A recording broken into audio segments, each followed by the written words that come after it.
직분 맡은 자에게 필요한 것이라는 제목을 가지고 함께 은혜를 나누고자 합니다. 오늘 주신 말씀에는 주의 몸된 교회를 섬기는 데 있어서 먼저 받은 바 은혜로 또는 믿음의 분량대로 섬겨라라는 이야기를 해주고 있습니다. 그러니까 중요한 것은 우리가 무엇을 맡았느냐, 그게 중요한 게 아니고 맡은 일을 어떻게 적절하게 그리고 지혜롭게 해나가는 방법 그리고 태도, 이 굉장히 중요하다는 것을 지금 얘기해 주고 있습니다. 먼저 맡은 자에게 필요한 것 지금 4가지로 얘기할 텐데, 첫 번째는 뭐냐면 지혜로운 생각입니다. 우리가 흔히 세상의 지혜를 얘기하면 부모된 입장에서는 자녀를 잘 양육하는 거죠. 그래서 좋은 학교도 보내고 좋은 직장에 취직도 시키거나 그렇게 세상에 성공한 사람으로 키우는 걸 지혜라고 생각할 수 있습니다. 또는 재테크를 잘하는 게 지혜라고 생각할 수도 있겠죠. 또는 어떤 건강에 관련된 지식을 얻어서 식사를 잘 영양가 있게 해준다든지 이런 식이 조절을 해주고 한다든지 그게 또 지혜라고 할 수도 있습니다. 근데 오늘 성경은 놀랍게도 그런 얘기를 하지 않아요. 그러니까 우리가 하나님의 사명 맡은 이 자들에게 있어서는 세상의 지혜가 아니라 하늘의 지혜를 얘기하고 있고 썩지 아니할 영원한 것, 위의 것을 얘기하고 있기 때문에 그렇습니다. 특별히 오늘 로마서 12장 3절에 보면 이렇게 얘기하죠. 하나님께서 각 사람에게 나눠주신 믿음의 분량대로 지혜롭게 생각하라 라고 얘기하면서 하나님의 사명 맡은 자들은 지혜가 필요해요. 하나님이 주신 지혜를 가지고 지혜롭게 계속 생각해서 그 사명 감당하는 게 굉장히 중요함을 얘기해 주고 있습니다. 그래서 지혜롭게 생각하다 이 표현을 원문으로 풀어보면 자기 분량대로 지혜롭게 생각하라 라고 얘기해 주고 있습니다. 다시 말하면 여러분이 과부의 두렙돈이라고 하는 예화를 성경에서 봤을 겁니다. 그렇죠? 이 과부는 이 두렙돈을 들어서 적은 돈이에요. 그런데 이 여인에게는 전부야. 내가 하루를 살아갈 전 재산이란 말입니다. 사람들은 생각해요. 어리석다. 네가 먹을 건 떼놓고 그리고 드려야지. 그걸 다 드리는 건 참 어리석다. 지혜롭지 못하다라고 세상 사람들이 얘기할지 모르는데 하나님은 놀랍게도 예수 그리스도는 그 모습을 보고 뭐라고 얘기해요? 잘했다. 지혜롭다라고 얘기해 주는 겁니다. 그러니까 우리가 하늘의 판단과 땅의 판단은 완전히 다른 것을 우리가 알 수 있어요. 생각해 보세요. 베세다 들녘에서 보리떡 바친 소년이 있어요. 우리가 흔히 오병이어라고 하죠. 그러니까 물고기 2마리와 보리떡 5개를 바친 소년이 있어요. 이 소년을 보고 사람들은 얘기해요. 어리석다. 그거 가지고 누구 입에 먹겠냐. 네 어린애 하나 먹을 걸 가지고 그걸 갖고 나오라고 갖고 나와? 어리석어. 이렇게 얘기할 수 있어요. 그런데 놀랍게도 어떻게 주님은 칭찬해요. 그리고 놀랍게도 이 믿음의 분량이 가지고 자신의 어떻게 보면 식사잖아요. 그걸 다 내고 드렸는데 놀랍게도 그곳에 5,000명이 다 먹고 12광주리가 남는 큰 기적을 맛보는 놀라운 일을 만나게 되는 거죠. 여기서 놀랍게도 좀 지혜롭게 생각하는 이 표현의 원어의 뜻을 보면 냉철하게 판단을 하는 거죠. 그 냉철하게 판단한다는 것은 하늘의 것으로 판단을 하는 거예요. 땅의 것이 아니라. 그래서 우리가 사명을 감당할 때 이 사명이 하늘에 얼마나 우리 큰 가치와 귀한 것인가를 깨닫는 눈과 지혜가 필요한 거예요. 이게 없는 사람은 사명을 감당할 수가 없는 겁니다. 하나님께서는 우리 각자에게 다른 은혜를 주십니다. 그리고 그 은혜의 분량과 또한 은사의 분량이 있어요. 역할이 달라요. 그래서 흔히 우리가 오케스트라를 보게 되면 다 다른 연주를 하잖아요. 다 다른 악기를 가지고 있고 다 똑같은 악기를 해요? 오케스트라라고 하는 것은 굉장히 다른 악기들이 모여서 하나의 하모니를 이루는 겁니다. 어떻게 보면 어떤 사람은 되게 열심히 해요. 제가 그 오케스트라 연주를 봤는데 보니까 앞쪽에 바이올린, 비올라, 첼로 이렇게 앞에가 쭉 진열이 돼 있어요. 그리고 뒤쪽으로 이렇게 점점 이제 현악기, 타악기 이렇게 쭉 나오게 되죠. 맨 뒤에 보면 타악기 중에 큰 북을 쳐요. 큰 북을 하나 있고 옆에 탐탐이라고 놓고 그거를 칩니다. 모든 연주자들이 다 바쁘게 연주하죠. 1시간 반 정도의 공연을 하는데 바이올린 연주자는 1시간 반 내내 연주해요. 쉴 새 없이, 그렇죠? 쉴 새 없이 막 파르면서 그냥 계속 연주해요. 근데 그 중에 자주 연주 안 하는 사람도 있어요. 그러니까 큰 북 같은 거 그냥 자주 할까요? 네. 어쩌다가 한번 1막, 2막 이렇게 끝나면 1막에서는 아예 안 해. 2막에서 어떻게 몇 번 퉁퉁퉁 치고 끝나고 탄탄거 다다다닥 한 번 끝나고 끝나는 거예요. 근데 더 안 하는 사람이 있더라고요. 그 바이올린이 1시간 반 내내 그냥 온몸을 흔들어가면서 그렇게 연주를 하는데 뒤에 보니까 어떤 사람이 있냐면 심벌을 하는 사람이 있는 거예요. 이렇게 딱 들고 서만 있는 거야. 그리고 이제 앉아 있다가 악보와 지휘자를 한참 보다가 자기 자리에 딱 일어나서 어떻게 한번 탕 치고 또 앉아. 1막, 2막 다 안 해. 3막 때 한번 탕 치고, 근데 그 내내 기다리고 있는 겁니다. 그리고 나머지 시간은 계속 앉아 있기만 해요. 궁금증이 생겼습니다. 저 사람은 저렇게 연주하고 월급을 얼마 받을까?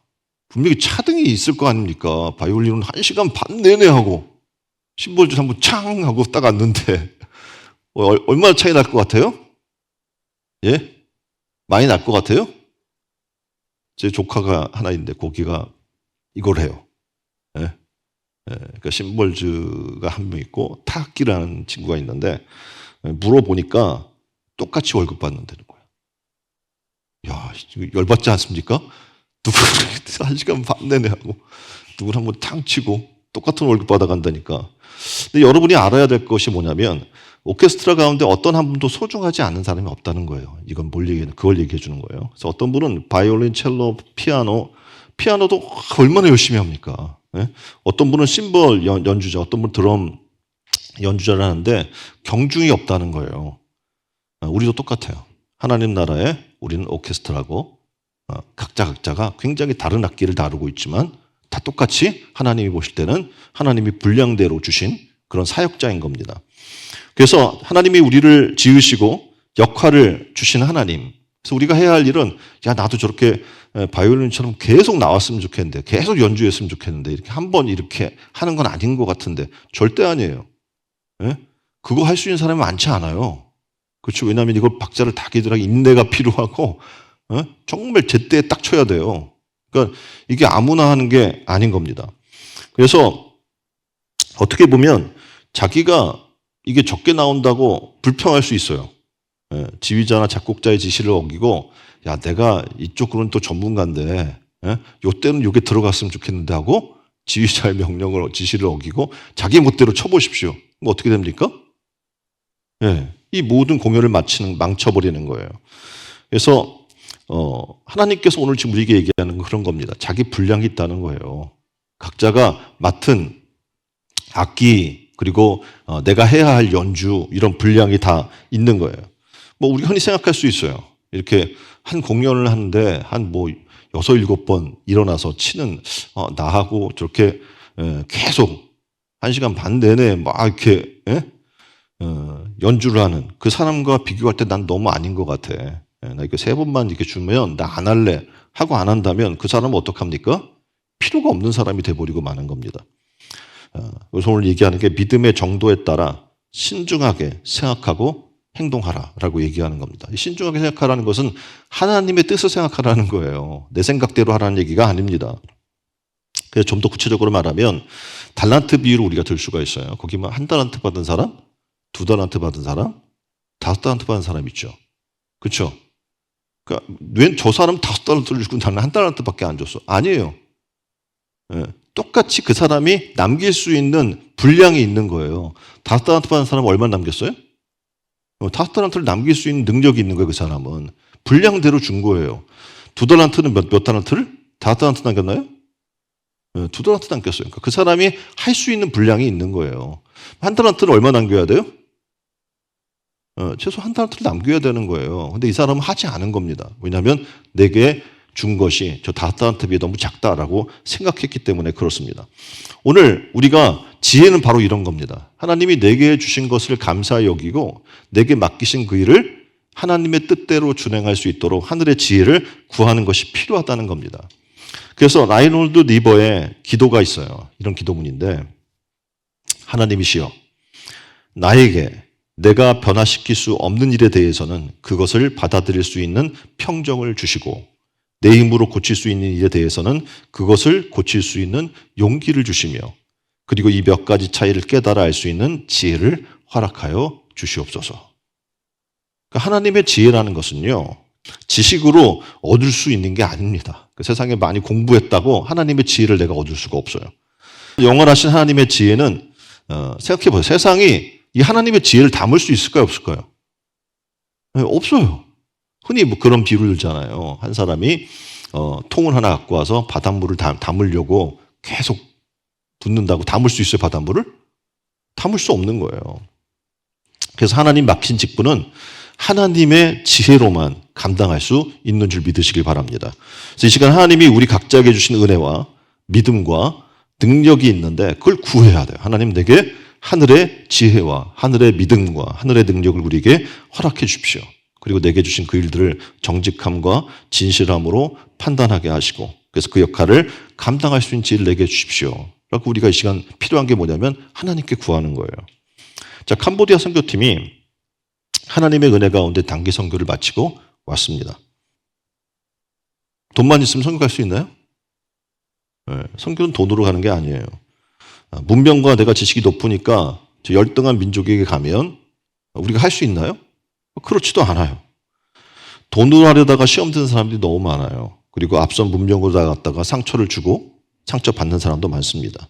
다만 나를 내려놓고 하나님의 지혜로 다가갈 때 성령께서 역사하는 줄 믿습니다. 여러분이 갔다 오면서 느꼈을 거예요. 굉장히 짧은 시간인데 많은 것을 하고 왔잖아요. 왜 그것이 가능합니까?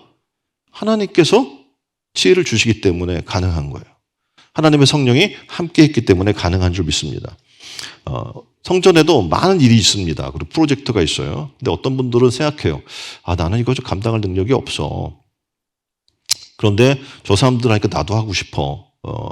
하고 하다가 시험 드는 사람이 있어요. 우리가 지금 1억 프로젝트가 있잖아요. 그러면 어떻게 보면 내가 능력도 안 되고 상황도 안 되는데 남들 한다고 따라하려고 하다가 어떡합니까? 시험 드는 거예요. 또 어떤 사람은 충분히 능력이 돼요. 그런데도 불구하고 어떡합니까? 겁을 내는 거는 또 다른 사람의 눈치를 보고 그런 부분들을 우리가 보게 돼요. 근데 믿음의 분량대로 재능이나 능력이나 받은 은혜대로 성경은 얘기해요. 생각해라. 하늘의 지혜로 생각해라. 그리고 맡은 바의 직분을 감당해 나가라 라고 이야기를 하는 겁니다. 그래서 우리는 이 시간 기도가 필요해요. 하나님, 가정과 교회와 사회에서 제 역할을 잘 이행할 수 있는 지혜로운 판단을 할 수 있는 지혜를 내게 주십시오. 하나님의 참된 지혜의 힘을 제게 주십시오. 그 날마다 하나님의 은혜 안에 살게 하여 주옵소서. 하나님의 은혜의 진리를 내 눈으로 보게 하여 주옵소서. 하나님의 은혜로 어디서나 나의 역할을 감당할 수 있는 그런 하늘의 지혜를 내게 주십시오. 이런 기도를 하는 거예요. 그럼 하나님이 어떡합니까? 오늘 지금 직분 맡는 그래서 재직 헌신 예배를 드린 여러분에게 하늘의 지혜로 채워 주실 줄 믿습니다. 직분 맡은 자에게 필요한 두 번째는 뭐냐면 겸손입니다. 겸손함.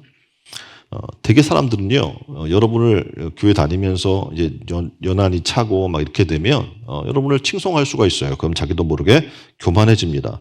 그래서 마땅히 생각할 것을 생각 못하고 그 이상을 생각하고 품는 거예요. 이 말은 뭐냐면 자기를 높이지 말라. 마땅히 생각할 그 이상을 생각하지 말라는 것은 교만하지 말라라는 얘기입니다. 그러니까 요즘 같은 시대에 겸손을 얘기하면 별로 사람들에게 매력적으로 들리지 않습니다. SNS를 통해 끊임없이 자기 PR을 하잖아요. 개인 방송을 하고 수많은 어떻게 팔로워를 모으고 막 이런 상황 가운데 겸손하라? 이게 별로 와닿지 않는 이야기일 수 있습니다. 특히 겸손하다라고 하는 거는 사람들이 굉장히 소심하고 자기를 드러내지 않고 당당함도 보이지 않기 때문에 특히 젊은 세대에서는 매력적인 키워드로 들리지가 않는 겁니다. 근데 겸손은 여기 놀라운 비밀이 있어요. 자기를 낮추면 빈자리가 생기거든요. 여백이 생겨요. 여백이 생기면 그걸 더 많은 하나님의 은혜로 채울 수 있는 지혜의 덕목인 거예요. 이걸 아는 사람이 겸손할 수 있는 겁니다. 또한 이 겸손은 여백이 생기니까 어떻게 사람들이 다가올 수 있고 거기서 사랑받을 수 있고 어려울 때 어떻게 함께 협력하여 선을 이룰 수 있는 일들이 일어나게 되는 겁니다. 반면에 겸손하지 못하면 아시는 것처럼 계속 요즘 이제 SNS를 사람들이 많이 하는데 가장 큰 문제는 뭐냐면 댓글이라는 거예요. 이게 좋을 수도 있잖아요. 근데 대다수가 어떻게 좋은 것보다 상처를 주는 그런 댓글들이 훨씬 많은 거예요. 시기와 질투를 사람들이 해요. 그래서 이러한 것들이 성공에 있어서 방해가 되기도 하고 원하지 않는 내 인생의 복병을 만나기도 하고 전혀 생각지 않은 변수들이 끊임없이 생겨나게 되는 겁니다. 그래서 겸손이 굉장히 훌륭한 덕목임에도 불구하고 사람들은 이걸 어떻게 실천해야 하지? 라고 생각하는 사람, 그래서 어떻게 해야 될지 모르는 사람들이 많습니다.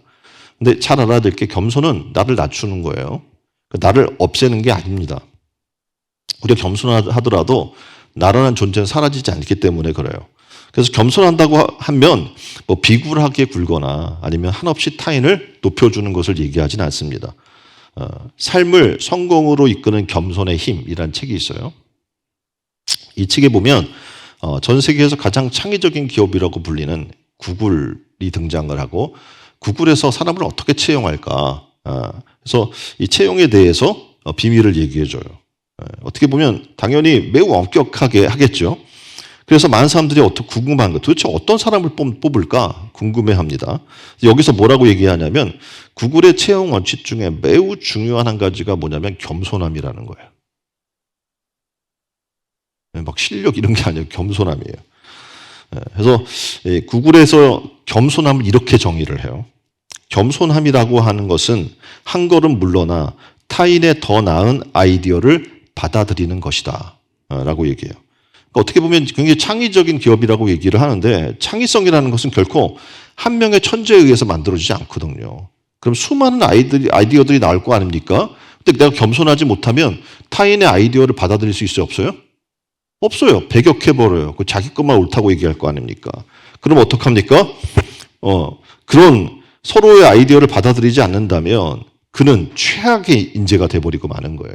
그래서 여기서 얘기하는 겸손함이라는 것은 서로의 아이디어를 받아들이는 걸 얘기하는 겁니다. 그래서 협력해서, 한마디로 성경에서 얘기하는 협력해서 선을 이루어지는 그런 과정을 얘기해 주고 있는 겁니다. 진정한 겸손은요, 자신의 위대함이 하나님으로부터 온다는 것을 아는 겁니다. 그래서 겸손이란 하나님께서 나에게 주신 이 은혜가 하나님의 것임을 인정하는 거예요. 내게 지혜를 주셨잖아요. 그럼 이 지혜가 하나님의 거예요. 내게 능력이 있거나 내게 힘이 있거나 물질이 있으면 누구로부터 온 거예요? 하나님께로부터 온다는 것을 인정하는 겁니다. 그래서 하나님께서 우리에게 주신 은사가 하나님이 원하시는 바를 내가 알게 되면 이게 나를 위한 게 아니라 하나님의 나라를 위한 목적으로 하나님이 주시는 거구나. 내가 그래서 건강을 주고 물질도 주고 하나님이 지혜도 주시는구나 라는 것을 깨닫게 되는 거죠.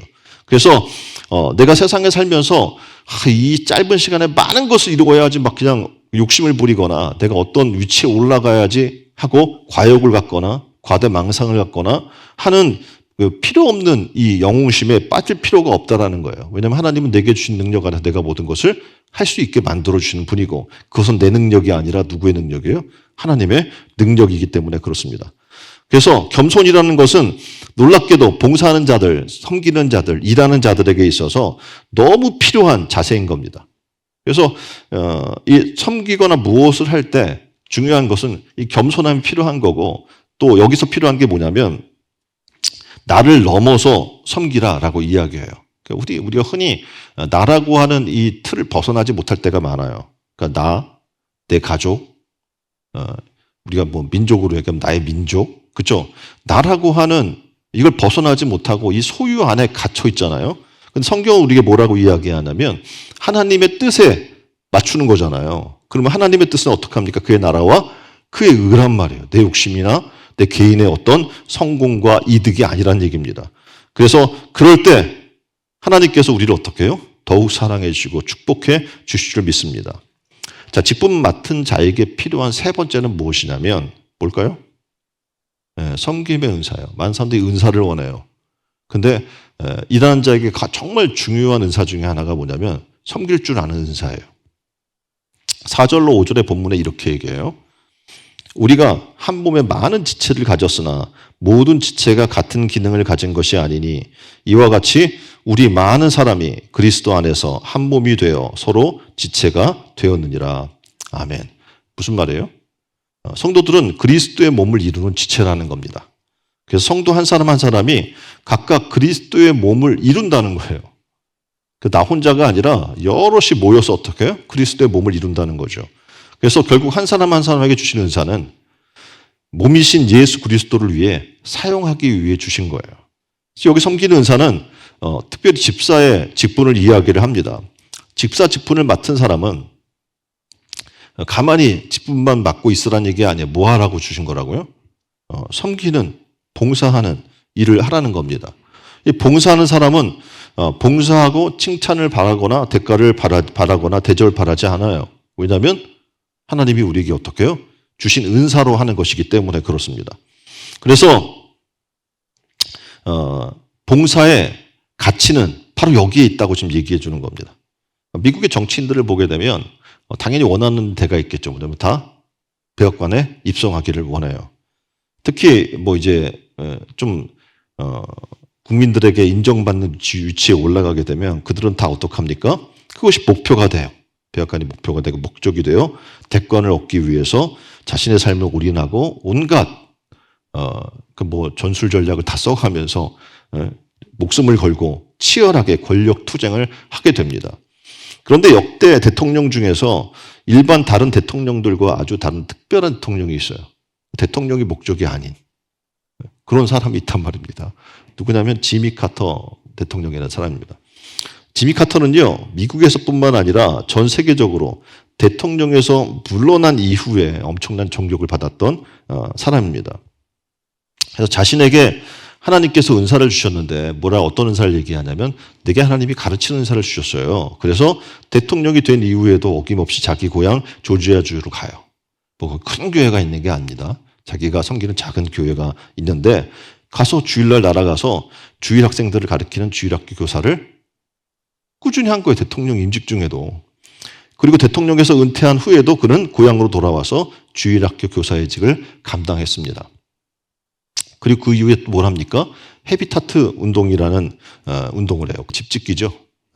집을 지어주는 거예요. 집 없는 자, 가난한 자들을 위해서 집을 지어주는 그 운동을 시작을 했어요. 일전에 미국의 시사 주간지인 타임지에서 지미 카터의 활동을 이렇게 소개했어요. 그리고 기사를 썼는데 백악관을 디딤돌로 생각했던 유일한 대통령 이렇게 타이틀이 있는 거예요. 무슨 뜻이냐면 백악관이 그의 삶의 목표가 아니었다는 거예요. 일반 대통령들은 백악관 들어가는 게 목표예요. 그래서 거기에 다 올인하고 하는데 이 사람은 그렇지 않았다는 겁니다. 도리어 백악관을 디딤돌로 삼아서 더 크게 세상을 섬기고 사랑하는 도구로 자기를 사용했던 사람 이렇게 소개하고 있는 겁니다. 어떻게 보면 굉장히 멋진 크리스찬이죠. 그래서 우리 인생의 권력과 욕망과 권세 그리고 출세 가도를 달리는 것 그것이 우리에게 목적이 돼서는 안 된다는 것을 얘기해 주고 있는 거예요. 지금 지미 카터는 우리에게 그런 삶의 모습을 이야기해 줍니다. 대다수 교회에 오면 섬김 받고자 해요. 나 교회 왔는데 좀 누가 나 좀 인도도 해주고 먹을 것도 주고 챙겨주고 뭐 해주길 바라죠. 그리고 그게 뭐 10년, 20년 돼도 습관처럼 몸에 배어 있어요. 교회는 나를 섬겨줘야 돼 이렇게 생각을 하는 사람들을 보게 돼요. 그런데 성경은 오늘 우리에게 뭐라고 이야기하냐면 한 사람 한 사람이 각양의 은사를 받은 성도라고 얘기하는 거예요. 은사를 주신 이유는 뭐예요? 섬기라고. 그렇죠? 각양의 은사로 내가 뭐 작은 은사를 받았다거나 아니면 난 이건 마음에 안 드는데 라고 할지라도 그걸 가지고 뭐 할 수 있어요? 섬길 수 있는 거예요. 아까 그 심볼주가 그 1시간 반, 2시간 공연에 있어서 뭐 3번 일어났다 앉을 수도 있어요. 그래도 뭐 하는 거예요? 하나 돼서 섬기는 거예요. 근데 내가 와서 내가 해야 할 역할을 감당하지 않으면 늘 우리는 이렇게 안 해주고 저렇게 안 해준다고 원망 불평할 수밖에 없어요. 근데 우리는 잘 알아야 돼. 우리가 믿는 예수님 그리고 우리가 그분의 제자라고 우리는 얘기하고 있잖아요. 그럼 그분은 누구냐면 섬기러 오신 분이거든요. 섬김 받으러 오신 분이 아니라 뭐하러 오셨다고요? 섬기러 이 땅에 오신 분이라는 것을 우리는 기억해야 돼요. 섬기는 그리스도인으로서의 은사의 활용 이것이 우리에게 필요한 거예요. 우리는 다 어떻게 먹고 살잖아요. 그 말은 뭡니까? 다 달란트가 있다는 얘기입니다. 그렇게 될 때 우리 교회를 향하신 하나님의 선하신 뜻이 온전히 이루어지는 귀한 축복이 임하게 될 줄 믿습니다. 각자의 달란트가 다 있어요. 이걸 내가 주의 나라와 의를 위해 어떻게 섬길까 고민해야 되는 거예요. 그럴 때 어떡합니까? 하나님께서 여러분을 더 귀하게 더 값지게 사용하게 될 줄 믿습니다. 자, 마지막 4번째는요. 직분 받은 자에게 맡은 자에게 필요한 4번째 요소가 있어요. 뭐냐면 바로 성실함이라는 겁니다. 8절에 이렇게 얘기해요.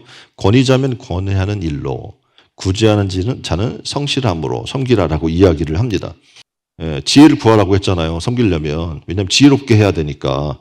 또 하나 뭐 적절하게 섬길 필요가 있겠지만 오늘 성경은 지금 마지막으로 뭘 얘기하냐면 성실하게 섬겨라 라고 얘기해 주고 있습니다. 여기서 말하는 성실함이라는 것은 원문에서 뭐라고 얘기하냐면 너그럽게, 넉넉하게 라고 표현을 해줘요.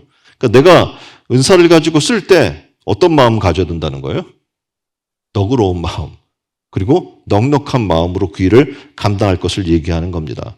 다시 말하면 그러니까 미국의 어느 도시에 아이스크림 가게가 있는데 굉장히 유명해진 거예요, 이 가게가. 그래서 뭐 음식도 잘 팔리고 그래서 그 더 황당한 거는 아이스크림 한 종목만으로 그렇게 유명해진 거예요. 그래서 보니까 어떻게 하나 봤더니 한 스쿱을 주문을 해요. 아이스크림 한 스쿱을. 이게 스쿱을 퍼가지고 얹어 놓잖아요. 그 한 스쿱을 주문을 하면 작은 스푼 옆에 있다가 그 한 스쿱을 더 주는 거예요. 한 스쿱 주문했는데 하나 더 물어 주는 거죠. 그리고 두 스쿱을 달라고 하면 한 스쿱, 두 스쿱 넣고 저 위에 뭐예요? 체리를 딱 서비스로 또 올려주는 거예요. 이 주인이 얘기해요. 이 빨간 체리가 그렇게 가격이 나가지 않아요. 그런데 이걸 더 물어주면 어떡해요? 너무 사람들이 좋은 거예요. 그래서 야, 여기는 너무 후회, 인심이 넉넉해. 그리고 어떻게 사람들이 몰려온다는 얘기를 하는 거예요. 어떤 일을 맡든지 주어진 일보다 더 많이 섬기는 마음과 태도, 욕심을 버리고 그리고 사람들을 그렇게 섬기면 하나님이 더욱 축복해 주시는 은혜가 있다고 얘기해 주는 겁니다. 그리고 이 사람들을 통해서 위대한 역사가 이루어지게 되는 거예요. 좀 바라기는 여러분들이 삶에서 언제나 너그럽게 딱 이걸 달라고 해서 요만큼만이 아니라 덤을 베풀 수 있는 그런 여유로운 태도와 마음으로 살아나가시기를 주님의 이름으로 축원드립니다. 도표에 보면 사람 인에서 조사한 거예요. 뭐라고 조사를 하냐면 직장인 10명이 있어요. 그러면 물어보면 7명 뭐라고 얘기하냐면 월급 받은 만큼 일하면 끝이라는 생각을 다 갖고 있는 거예요. 어때요? 월급 받은 만큼만 일하면 되죠? 대답을 안 하지. 7명 그렇게 생각해요. 그런데 실상 보니까 8시간의 월급을 내가 받아요. 그리고 실질적으로 사람들을 보니까 그만큼 일 안 해. 6시간 이하로 일하더라는 겁니다. 그리고 자기 몫을 다하지 않는 거죠. 그리고 이 사람들은 늘 생각하죠. 나는 충분히 내가 할 만큼 일하고 있어. 그리고 월급 받은 만큼 일하지 않지만 진급은 되기를 원해요. 그래서 자기가 진급이 안 되면 막 화를 내는 거예요. 그리고 왜 나보다 늦게 온 사람을 진급시키냐고 막 야단을 합니다. 근데 잘 알아야 될 게 알아요. 회사에서 바보입니까? 어떻게 보면 봉급만큼 일하지 않는데 이 사람을 승진시킬 이유가 있어요, 없어요? 없는 겁니다. 또 어떤 사람은요, 일본 같은 스타일이죠. 뭐냐면 남에게 피해 주지 않고 회사에 폐가 되지 않을 만큼 일하는 거예요. 그래서 다른 사람이 힘이 들지 말든지 협력하지는 않습니다. 자기 일에만 열심을 내는 거죠. 근데 사실상 이런 사람들이 어떻게 보면 다수예요. 근데 성경에서 이야기하고 있는 지금 성실한 사람은 누구냐면 아까 이야기한 넉넉한 사람, 너그러운 사람이거든요. 이 사람의 일하는 태도는 이런 모습이에요. 받은 월급보다 더 많이 일하는 사람을 얘기하는 겁니다. 여기 보면 그 이상 일해야 된다는 게 30% 그래도 갖고 있는 그런 생각 갖고 있는 사람이 있는 거예요. 그래서 이런 사람은 어떻게 보면 찾아보기 쉽지는 않아요. 근데 교회 오면 찾아보기 쉬워야 돼요. 왜요? 하나님이 직분 맡은 자에게 요구하는 일이기 때문에 그래요. 성실함. 이런 사람은 언제든지 자기 급료보다 더 많은 일을 합니다. 그리고 큰 효과를 냅니다. 회사에서 이런 사람을 알아볼까요? 안 알아볼까요? 알아봐요. 그래서 승진시켜줍니다. 그리고 이 사람은 말했잖아요.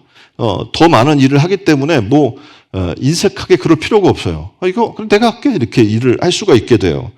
그렇게 할 수 있는 사람 누구냐면 능력이 있는 거예요. 하나님이 능력을 주는 거예요. 그러니까 여유가 있는 거예요. 너그럽게 할 수 있어요. 내 시간과 노력과 사랑을 나눌 수가 있는 사람이 되는 겁니다. 그래서 하나님께 기도해야 될 게 뭐냐면 그런 마음을 내게 달라고, 그런 성실함을 달라고 기도해야 돼요. 그럼 하나님이 능력을 부어줘요. 그럼 여러분은 어떻게 해요? 넉넉한 사람이 되는 거예요. 인색하거나 이걸 하면 나는 한 시간 딱 맞춰서 해야 되고 딱 이만큼 내야 되고 라는 게 아니에요. 아까도 말씀드렸잖아요. 오병이어의 기적. 이 소년이 하나님께 바쳤어요. 예수님께 나와서 그걸 드렸단 말입니다. 그랬더니 놀랍게도 이건 굉장히 적은 양이지만 하나님이 함께 하시니까 넉넉해지는 거예요.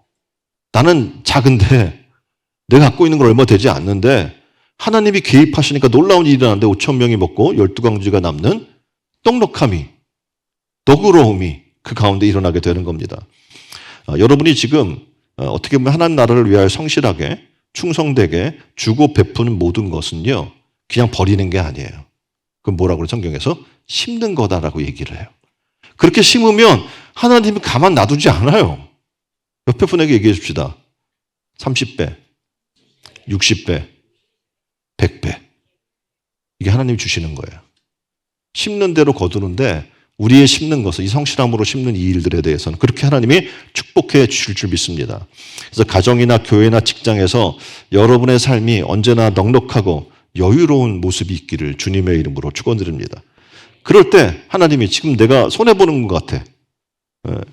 시장에 가거나 가도 이게 뭐 물건을 받아오잖아요. 그럼 어떻게 해요? 그런 분이 있잖아요. 야, 이거 덤! 여러분이 파는 사람이라면 주세요. 근데 사가는 사람이라면 어떻게 해요? 주인 허락도 안 했는데 막 집어오면 돼요? 안 돼요? 안 되는 거예요.